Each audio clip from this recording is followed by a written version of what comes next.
आज करूंगा, कल करूंगा, ऐसे करते करते कई दिन, महीने और साल निकलते जा रहे हैं। फिर भी आप हाथ पे हाथ धरे बैठे हो। कुछ करना तो चाह रहे हो मगर हो नहीं पा रहा है। क्यों दोस्त, तेरी कहानी भी कुछ ऐसी ही है ना। तेरे सपने तो बड़े बड़े हैं, तुझमें उन्हें पूरा करने की चाहत भी है, पूरा कर भी सकते हो, मगर मोबाइल, लड़की और सोशल मीडिया जैसे डिस्ट्रैक्शंस तुम्हारी आंखों पर धूल झोंक रहे हैं और तुम और तुम्हारे सपनों के बीच दीवार बन के खड़े हो रहे हैं। अगर तुम्हें इस दीवार को पार करके सपनों की उड़ान भरनी है तो इस वीडियो को बगैर एक सेकंड भी स्किप किए पूरा देखना, क्योंकि इस वीडियो में तुम्हें कुछ ऐसा पता चलने वाला है जिससे तुम्हारी कई महीनों से चलती आ रही समस्या मात्र 21 दिनों में ही समाप्त हो जाएगी और तुम सभी को पीछे छोड़कर अपना सपना पूरा करने की दौड़ में आगे निकल जाओगे। आप सोच रहे होंगे 21 दिन ही क्यों, 25 दिन भी तो ले सकते हो, 30 दिन ले लो या 20 दिन ले लो, राउंड फिगर में बात करो ना। दोस्तों, ऐसा है कि 1950 के दशक में मैक्सवेल मोल्ट्ज नाम का एक लेखक था जिसने अपनी किताब में 21 दिन की साइकोलॉजी एक्सप्लेन की थी। उस एक्सप्लेनेशन का सार था कि 21 दिन ही वो टाइम लाइन है जिस टाइम लाइन में तुम अपनी आदत बदल सकते हो और दुनिया भर के डिस्ट्रैक्शन में फंसे इंसान से खुद एक अट्रैक्टिव इंसान बन सकते हो। तो इसके लिए सबसे पहला टास्क है नंबर 5, डिस्ट्रैक्शंस को अलविदा कह दो। दोस्तों, 21 दिन का यह टाइम पीरियड आपके लिए सिर्फ एक टास्क ही नहीं है, ये एक जंग है जिसे जीतने के लिए आपको सबसे पहला काम ये करना है कि सभी डिस्ट्रैक्शंस को टाटा गुड बाय कह देना है। मोबाइल का यूज बिल्कुल कम करना है।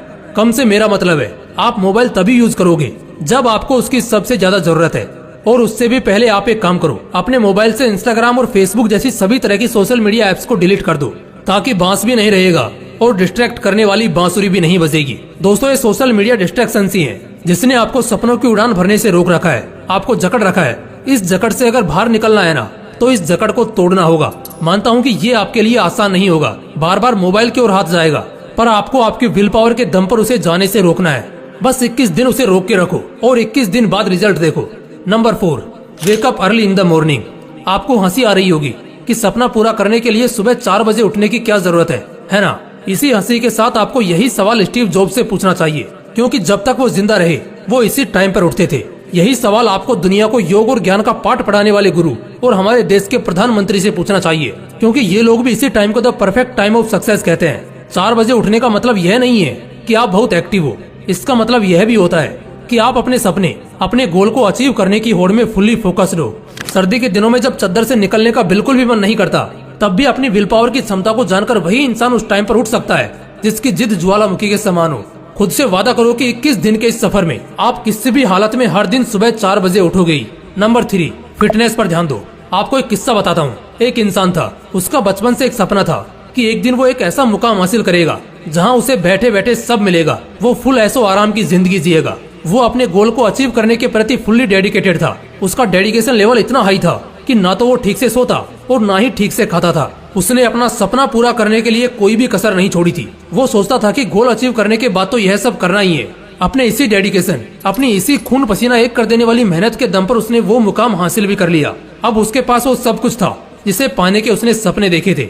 लेकिन एक दिन कुछ ऐसा हुआ कि उसके एक सपने को पूरा करने की इतने सालों की मेहनत चंद मिनटों में ही चकनाचूर हो गई। उसे एक ऐसी बीमारी ने घेर लिया जिसका कोई भी इलाज नहीं था। उस टाइम उसे रियलाइज हुआ कि सपना पूरा करने के सफर में उसे अपने शरीर, अपनी हेल्थ पर जितना ध्यान देना चाहिए था उसने नहीं दिया, जिसका भुगतान उसे अभी इस तरह करना पड़ रहा है। कहने का मतलब बस यही है कि सपना पूरा करने में इतने भी व्यस्त मत हो जाओ कि जिस शरीर के लिए ये सब कर रहे हो उसी की हालत को इग्नोर कर दो। इन 21 दिनों में आपको हर दिन 4 बजे उठते ही कम से कम आधा घंटा मेडिटेशन और आधा घंटा एक्सरसाइज करनी ही है। इस तरह दिन में कम से कम 1 घंटा अपनी बॉडी और ब्रेन को शार्प करने के लिए देना है। नंबर 2, एक अच्छी आदत डालो। सपना पूरा करने की सबसे बड़ी आदत के अलावा भी आपको एक छोटी सी अच्छी आदत डालनी है।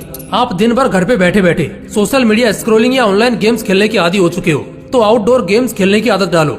दिन भर रील्स देखने की, कॉमिक बुक्स पढ़ने की आदत है, तो 21 दिन के इस सफर में आप रोज कम से कम 1 घंटा एक ऐसी बुक पढ़ोगे जिसका आपकी प्रोडक्टिविटी पर पॉजिटिव इम्पैक्ट पड़ेगा। कोई नई स्किल सीखो।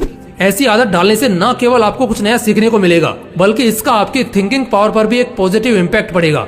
ये आदतें आपको दिन भर एनर्जेटिक रहने में मदद करेंगी। 21 दिन बिना किसी एक्सक्यूजेस के आपको ये डेली करना है। Number 1, self control. अपने गोल को अचीव करने के लिए कितना ही प्रयास कर लो, साम दाम दंड भेद सभी का उपयोग कर लो, लेकिन जब तक आप अपने आप को कंट्रोल नहीं कर पाओगे तब तक आपके लिए कुछ भी अचीव करना ऑलमोस्ट इम्पॉसिबल है। एक तरफ आप कुछ प्रोडक्टिव करना चाह रहे हो और दूसरी ओर सोशल मीडिया स्क्रॉल करने पर आपका बिल्कुल भी कंट्रोल नहीं है, तो कैसे आप काम कर पाओगे और कैसे अपना गोल अचीव कर पाओगे? अपनी लगाम अपने हाथ में रखना सीखो। मोबाइल जैसे डिस्ट्रैक्शन के हाथ में अगर आपकी लगाम होगी तो वो आपको ऐसे दौड़ाएगा कि आप चाहकर भी कुछ नहीं कर पाओगे। इन 21 दिनों में उन सभी चीजों से दूरी बना लो जो आपका कंट्रोल अपने हाथों में लेने का प्रयास करती हैं। देखो, 21 दिन में आदत डालने की साइकोलॉजी को दुनिया के ज्यादातर साइकोलॉजिस्ट इनकार करते हैं। इसे प्रूव करने के लिए उन लोगों ने कई स्टडीज भी कंडक्ट की जिनका रिजल्ट आश्चर्यजनक था। स्टडीज में पाया गया कि एक आदत डालने या बिगाड़ने के लिए कम से कम 60 दिन लगते हैं। लेकिन आप ये सब सुनकर डिमोटिवेट मत हो जाना दोस्तों। आप अगर चाहो तो अपनी आदत 21 दिन में क्या 10 दिन के अंदर बदल सकते हो। जरूरत है तो बस अपनी विल पावर बढ़ाने की, और ये तभी हो पाएगा जब आपका सपना बड़ा होगा और उस सपने को पूरा करने की चाहत भी। दोस्तों, अगर वीडियो अच्छा लगा तो इसे लाइक करना और अपने दोस्तों के साथ जरूर शेयर करना। बाकी अगर आपने अभी तक इस चैनल को सब्सक्राइब नहीं किया है तो इसे अभी सब्सक्राइब करके बेल आइकन जरूर दबा लेना, ताकि ऐसे ही पावरफुल मोटिवेशनल वीडियोस आपको मिलते रहें। बाकी मिलते हैं अगली वीडियो में। जय हिंद, जय श्री कृष्णा।